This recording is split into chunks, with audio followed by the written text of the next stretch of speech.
ప్రార్థన చేస్తే ప్రాకారాలు నిర్మించబడతాయా? ఒక బాధ్యత కలిగిన తండ్రి, తల్లి ప్రార్థన ద్వారా తమ కుటుంబం చుట్టూ ప్రార్థనా కంచె వేసుకోవడము ఎంత అవసరమో, ఎంత ఆత్మీయతో, అది ఎంత క్షేమమో యోబు జీవితం ద్వారా మనం తెలుసుకోవచ్చు. తన బిడ్డల కొరకు, తన కుటుంబం కొరకు అరుణోదయంను లేచి ప్రార్థించడం వలన తన కుటుంబం చుట్టూ దేవుడి కంచి వేసి ఏ అపాయమును కలగకుండా కాపాడాడు. అంతేకాకుండా యోబును దేవుడు బహుగా దీవించి విస్తరింపచేశాడు.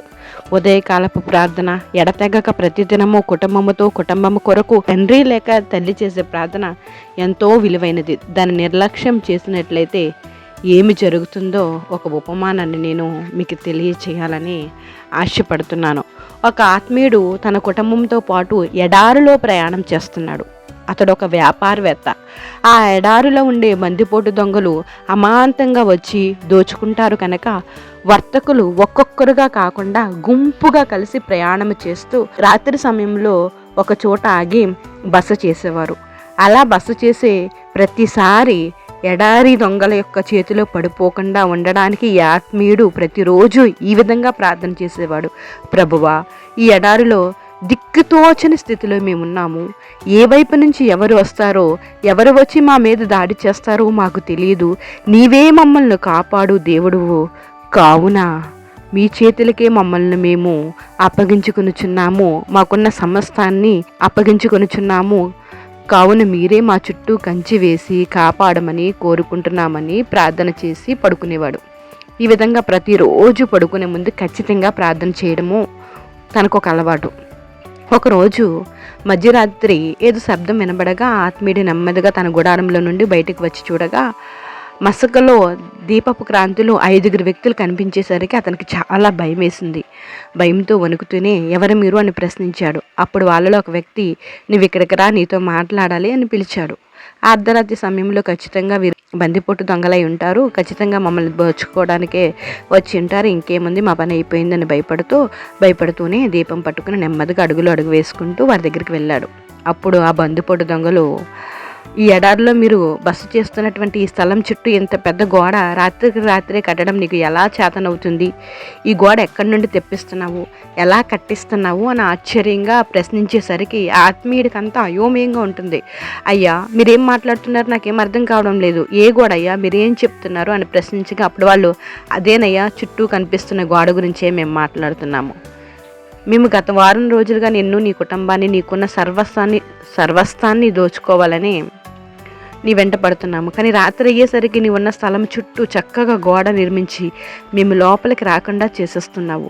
ఈరోజు ఆ గోడకు బీటలు వచ్చాయి, ఒక రంధ్రం ఏర్పడింది. ఆ రంధ్రం నుంచి మేము లోపలికి రాగలిగాము. ఆ గోడ ఇంత తక్కువ టైంలో నువ్వు ఎలా కట్టగలుగుతున్నావో మాకు చెప్పు అని అడిగారట. అప్పుడు అర్థమైంది అతనికి, అయ్యా, ఆ గోడ నేను కడుతున్న గోడ కాదయ్యా, అది దేవాది దేవుడు కట్టిన గోడ. ప్రతిరోజు విశ్రమించే ముందు నా ప్రభువుతో ఎడారిలో దిక్కుతోచని స్థితిలో మేమున్నాము. ఏ వైపు నుంచి ఎవరు వచ్చి మా మీద దాడి చేస్తారో మాకు తెలియదు. మా దగ్గర ఏ ఆయుధము లేదు. మా చుట్టూ కంచి వేసి నీవే ప్రాకారంగా ఉండి మమ్మల్ని కాపాడు ప్రభువా అని ప్రార్థన చేసి పడుకునేవాడని, నాకు కనిపించని మీకు కనిపించే ఈ ప్రాకారమును ఆ ప్రభువే మాకు రక్షణగా నిర్మించాడు అన్నాడు. అప్పుడు వాళ్ళు, సరే, నువ్వు చెప్పే కథ బాగుంది, కానీ మరి ఈ రాత్రి ఆ ప్రాకారంలో బీటలు ఎందుకు వచ్చాయి? ఆ రంధ్రంలో నుంచి మేము లోపలికి రాగలిగాము. మరి ఈ రంధ్రానికి గల కారణం ఏంటి? దేవుడు ఈ ప్రాకారాన్ని కట్టినట్లయితే రంధ్రం ఎలా ఏర్పడింది? అప్పుడు ఆత్మీయుడు ఇలా అన్నాడు, ప్రతిరోజు నేను ప్రభువు సన్నిధికి వచ్చి మోకాళ్ళ మీద పడి నా కుటుంబం చుట్టూ, నా బిడ్డల చుట్టూ ప్రార్థన ద్వారా కంచి వేసేవాడిని. కానీ ఈరోజు చాలా అలసిపోయాను, ప్రార్థనా కంచి వేయకుండానే పడుకున్నాను. ఫలితంగా గోడకు రంధ్రం ఏర్పడింది. కాబట్టి మీరు లోపలికి రాగలిగారు. ఇది నా ప్రభువు పొరపాటు కాదు, నా పొరపాటు. ప్రార్థనా జీవితాన్ని నిర్లక్ష్యం చేసిన నా పొరపాటు వలన ఏర్పడిన రంధ్రము. ప్రియ తల్లి, తండ్రి, ప్రతిదినము నీ కుటుంబం చుట్టూ ప్రార్థనా కంచి వేయడం మరవకండి. సాతాను గర్జించి సింహం వలె ఎవరిని మృంగుదునా అని వాడు దీవారాత్రములు తిరుగుతున్నాడు. మన కుటుంబంలో ఆత్మీయత, సమాధానము, సంతోషము బీటలు పడకుండా ఉండాలంటే ప్రార్థన అత్యవసరము. మన బిడ్డలు స్కూల్కి, కాలేజీలకి వెళ్తున్నప్పుడు తల్లిదండ్రుల ప్రార్థన కంచె ఎంతో అవసరము. ప్రార్థనను నిర్లక్ష్యం చేస్తే సాతాను అదును చూసుకుని కుటుంబంలో, ఉద్యోగంలో, వ్యాపారంలో, సంఘంలో, బిడ్డల జీవితాల్లో జ్వరపడతారు. పరిస్థితులను తారుమారు చేస్తాడు. అందుకే బైబిల్ సెలవిస్తుంది, అపవాదికి చోటు ఇయ్యకుడి, ఎడతెగక ప్రార్థించడి. ఎడతెగక ప్రార్థించేద్దాం, అపవాదికి చోటు ఇవ్వద్దు. ప్రార్థన. జీవం కలిగిన దేవానికి వందనాలు, స్తోత్రాలు ప్రభా. ఇదిగో మీరు మాట్లాడుతున్నారు తండ్రి, ప్రతిరోజునైనా మమ్మల్ని మేము మీకు అప్పగించుకుంటూ ఇంకా మా చుట్టూ మీరు కంచి వేయమని ప్రార్థించే వారుగా ఉండడానికి నేను మీరు సహాయం చేయండి. తల్లిదండ్రుల ప్రార్థన కుటుంబానికి ఎంతో అవసరమని మీరు వివరించారయ్యా. ఈ ఉదయకాలం ప్రార్థనలు ఏకీభవిస్తున్న ప్రతి ఒక్కరిని జ్ఞాపకం చేసుకోండి. వారికి కావలసిన కృప అనుగ్రహించండి, మంచి ఆరోగ్యాలు దయచేయండి. ప్రతి ఒక్కరూ ప్రార్థనా పరులుగా ఉండినట్లు, వారి బిడ్డల చుట్టూ, వారి ఇంటి చుట్టూ కంచి వేసుకున్నట్లు మీరు సహాయం చేయండి. మా సంఘాలన్నిటినీ జ్ఞాపకం చేసుకోండి తండ్రి. మీకు వందనాలు. మీ కంచెను నేను మా సంఘాల చుట్టూ వేయండి. ఇంకా ప్రార్థనలు ఏకీభవిస్తున్న ప్రతి ఒక్కరు కుటుంబాల చుట్టూ వేయండి, వారి బిడ్డల చుట్టూ వేయండి. వారి బిడ్డలకు కాపుదలను గ్రహించండి. ఇంక స్కూల్కి వెళ్తున్నప్పుడు, కాలేజీకి వెళ్తున్నప్పుడు నేను మీరు తోడుగుండండి. మీ కంచెను వేయండి ప్రభువా. మీకు వందనాలు, స్తోత్రాలయ్యా. ఇంకో ఏ కుటుంబంలో సమాధానం, సంతోషమైన బీటలు పడకుండా ఉండాలంటే ప్రార్థన అత్యవసరమని మీరు మాట్లాడారయ్యా తండ్రి. మీకు స్తోత్రం. ప్రార్థన చేయించుండగా ప్రతి ఒక్కరూ మారడానికి నేను మీరు సహాయం చేయండి. సాతానుకు నేను చోటు ఇవ్వకుండా ప్రార్థనా పరులుగా ప్రతి ఒక్కరు ఉండినట్లు మీరు సహాయం చేయండి. ఉద్యోగాల్లో, వ్యాపారాల్లో, సంఘాల్లో, నేను బిడ్డల జీవితాల్లోనైనా దేవాస్తోత్రం మీరు కలగజేసుకుని మీరు కంచి వేయండి. నేను ప్రాకారాలను నేను నిర్మించండి ప్రభా. మీకు వందనాలు. స్కూల్కి వెళ్తున్న బిడ్డలకు, కాలేజీకి వెళ్తున్న బిడ్డలకు కాపుదలను గ్రహించండి. గర్భఫలం లేని బిడ్డలను జ్ఞాపకం చేసుకోండి. పసి బిడ్డలను జ్ఞాపకం చేసుకోండి. ఆ వివాహం కాని బిడ్డలను జ్ఞాపకం చేసుకోండి. ఉద్యోగాల కోసం ఎదురు చూస్తున్న బిడ్డలను జ్ఞాపకం చేసుకోండి. అప్పులతో బాధపడుతున్న బిడ్డలను జ్ఞాపకం చేసుకోండి తండ్రి. దేవా మీకు వందనాలు, వందనాలు, వందనాలు, స్తోత్రాలు. యవన బిడ్డలను జ్ఞాపకం చేసుకోండి. కుడికి కానీ ఎడమకు కానీ త్రొట్టెల కన్నా నిత్యము నేను మీలో నిలిచినట్లు మీరు సహాయం చేయండి.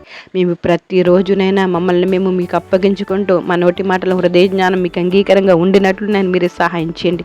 ఈరోజు అంతట్లో మీ కృప మా మీద అనుగ్రహించండి. మేము వెళ్తున్న ప్రయాణాల్లో ఉండండి. మా ప్రతి ప్రయత్నంలో మీరు ఉండండి ప్రభా. ఈరోజు పుట్టినరోజు, పెళ్లి రోజులు జరిపించుకున్న బిడ్డలు జ్ఞాపకం చేసుకోండి. ఈరోజు ప్రయాణాలు చేస్తున్న ప్రతి ప్రయాణాన్ని జ్ఞాపకం చేసుకోండి. విదేశాలకు వెళ్ళాలని ఆశపడుతున్న ప్రతి ఒక్క బిడ్డని జ్ఞాపకం చేసుకునే వరకు నేను చక్కని ఏర్పాటుల్లో నేను మీరు తోడుగుండండి. విదేశాల్లో నైనా జీతాలు రాకుండా నేను ఇబ్బంది పడుతున్న ప్రతి ఒక్కరిని జ్ఞాపకం చేసుకుని నేను మీ కృప అనుగ్రహించండి అయ్యా తండ్రి. మీకు వందనాలు, వందనాలు, స్తోత్రాలు.